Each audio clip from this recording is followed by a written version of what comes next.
ጉዳይ ነው። ይሄ የሰኔ 23ቱ ጉዳይ እንግዲህ ከጠዋቱ 12 ሰዓት ነው በቀበሌያችን የተጀመረው። በቀበሌው ተወላጅ ነው አናውንስ እየተደረገ በማይክራፎን መለፍለፍ የጀመረው። የሃጫሉን ደም ጎንደር ወይ ጎጃም አይደለም ሄደን ምን መልሰው ዛሬ እዚቹ ከተማ ውስጥ ነው ተብሎ ነው ነመክሪ ቀቡ ጨፍጭፉት ነው የተባለው። እንግዲህ በቀበሌው ይሄ የቀበሌው ተወላጅ ይሄንን ነገር ሲያደርግ መሰባሰብ ጀመሩ። አካባቢያችን እንግዲህ ሙስሊሞች ይበዛሉ፣ ይሄ የታወቀ ነው።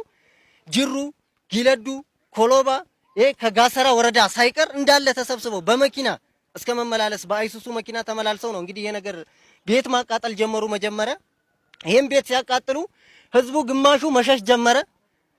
ወሳኝ የሚባሉ ቦታዎችን መውጫ መንገዶችን ዘጉ፣ ህዝበ ክርስቲያኑ እንዳይወጣ። ከዛ እንግዲህ አደጋ ከደረሰበት ውስጥ አንዱ እኔ ነኝ። ለመታረድ ከተዘጋጀ ሰው ውስጥ አንዱ እኔ ነኝ። ፈጣሪ እንደው ትረፍ ብሎኝ ነው የተረፍኩት። እና እስሬ አካባቢ ላይ የሞተው እንግዲህ አስቻለው ነው።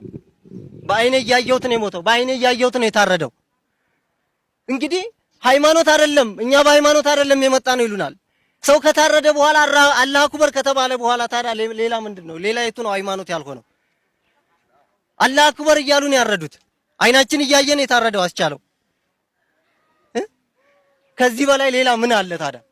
ሰው በሃይማኖቱ ከተገፋ እየታረደ አርደው እንኳን እኮ እንደሰው አልተውትም እኮ የታረደበትን ጉሮሮ እኮ ነው በእንጨት እየወጉ አይኑን አውጥተውት እያየን እንደዛ ያደረጉት። ይሄንን እያየን ነው እንደዚህ ያደረጉት። ሌላ ደግሞ እንግዲህ ይሄ በዛን ቀን ድርጊቱ በጣም የሚከብድ ነው። ሌሎችም ታርደዋል፣ እህት ወንድሞች ታርደዋል። የታረዱት ውስጥ አንዱ አስፈራ ትርፌ ነው። የአይምሮ ህመምተኛ ነው፣ ትንሽ አይምሮ ዘገምተኛ ነው። እሱንም በድንጋይ ጨፍጭፈውት ነው። በድንጋይ ተጨፍጭፎ ከዚህ በላይ የለም አርደውታል። በጀርባው ነው አዙረው ያረዱት። ሲቀጥል አስቻለው ሰለሞን በላይ ነው የሚባለው እንደዛው ታርዶ ነው። ትግስት አስራት ሴት ናት። እንግዲህ ሴት ልጅ ሰው እናቱን እንዴት ይገላል?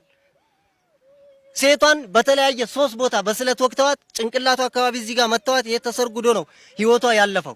ሌላው ደግሞ በተለይ በጣም ያሳዘነን እኔ የእውነት ሰው መሆኔን የጠላሁበት በጣም ያሳዘነኝ ሰው እንዴት መቀበር እንኳን እስከሚያቅተን ድረስ በሶስተኛ ቀን ነው ሬሳው የተነሳው። ኃይሌ ወንድሜ ነው፣ ዘመዴ ነው። በሶስተኛው ቀን ነው ሬሳውን ጅብ በልቶት። የሰው ልጅ እንዴት ጅብ ይበላዋል? እኛ ኢትዮጵያዊ አይደለን እንዴ? ሰው እንዴት በማተቡ ታርዶ እንዴት እንደዚህ ይሆናል? ይሄ በጣም ውስጣችንን የጎዳው በማንነታችን መቼም ቀና ብለን እንዳንሄድ ያደረገን ድርጊት ነው። ከውስጣችን መቼም አይጠፋም። በመከላከያ ሰራዊት ባይመጣ ኖሮ ይሄ ልጅ አልተቀበረም ነበር በምድራችን ላይ። ምድራችን ላይ አትቀብሩትም ብለው 3 ቀን ድረስ አንጀቱ ተጎልጉሎ ነው። ሰው አልቀበርንም እኮ እኛ። አካላቸውን እኮ ማወቅ አቅቶን ተቆራርጠው በየቦታው ሆነው ያየናቸው። እኛ እንግዲህ እናንተ የኢትዮጵያ ኦርቶዶክሳውያን የእውነት እኛ የታፈን የተጨቆን ህዝብ ነን። ማንም ሰሚ የለንም። ሰሚ አጥተን ነው የታረድ ነው። ሁሉም ያውቃል። ሰው በሃይማኖቱ ሰው በማንነቱ ተከብሮ የማይኖርበት አገር ከሆነ የት ነው ታዲያ ሀገራችን? የት ነው መሸሸጊያችን? መከላከያ እኮ ባይኖር በሶስተኛ ቀን ነው ሰው አንድ ጉድጓድ እንዴት ይቀበራል? ሰው በተወለደበት ሀገር በኖረበት ሀገር የምናመልከው አምላክ እኮ የሚያሳፍር አምላክ አይደለም። ለምንድን ነው የምንታረደው? እናውቃለን። 107 ነው መጡ። ዛሬ ግን የሀገር አባት እንሆናሉ። ይሁን ይሄም ያልፋል። ነገር ግን በየከተማ ውስጥ እንኳን ስንሄድ ሴቶች እኮ እኔዛ ማህተባችንን እንኳን አውጥተን መሄድ አልቻልንም። ማህተባችንን ደብቀን ነው የምንሄደው። ሴቶች የእመቤታችንን ጥዋ እንኳን ይዘው ሲሄዱ አፍረው ተሸማቀው ነው በከተማ ውስጥ የሚሄዱት። ይሄ ለምን ይሆናል? ለምንድን ነው እንደዚህ የሚሆነው? እና እኛ የእውነት በጣም የተጨቆን በሃይማኖታችን የተረገጥን በማንነታችን ቀና ብለን የማንሄድበት ኢስላሚክ ስቴትን ለማቋቋም ነው አላማቸው። እኛ ከተማ ላይ በተለይ ባሌ ላይ በጣም አስቸጋሪ የሆነበት ለምን ዝም እንደተባለ ግራ ይገባናል።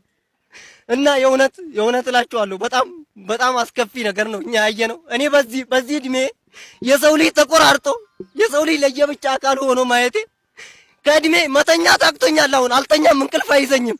ያንን አስክሬኑን የለቀምኩት እኔ ነኝ አንዱ። በዚህ እድሜ የታረደ አስክሬን ተሸክሜ ሲሄድ በጣም የሚያሳዝን ነው እንዴት ሆነን እንደምንኖር።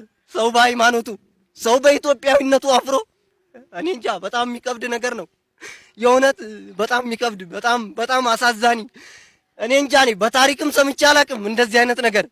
የእውነት ነው የምላችሁ እና እኔ ማለት የምፈልገው የእውነት ሁላችሁም ይህንን መልእክት የምትሰሙ ኦርቶዶክሳውያን ኢትዮጵያውያን የዓለም ሕዝቦች ሁሉ የእኛን ችግር አይታችሁ በአስቸኳይ ይሄ የብሔር ነው የሚባለው ነገር ድብብቆች ነው፣ የቃቃ ጨዋታ ነው አይደለም። ሰው ማተብህን በጥስ ከተባለ በኋላ ብሔር የለውም። ማተብህን በጥስ ነው። ማተባችንን በጥሰን ታዲያ እንዴት ነው የምንኖረው? እናንተ ይህንን ሁሉ የምትሰሙ የእውነት ድረሱልን፣ ታደጉን ነው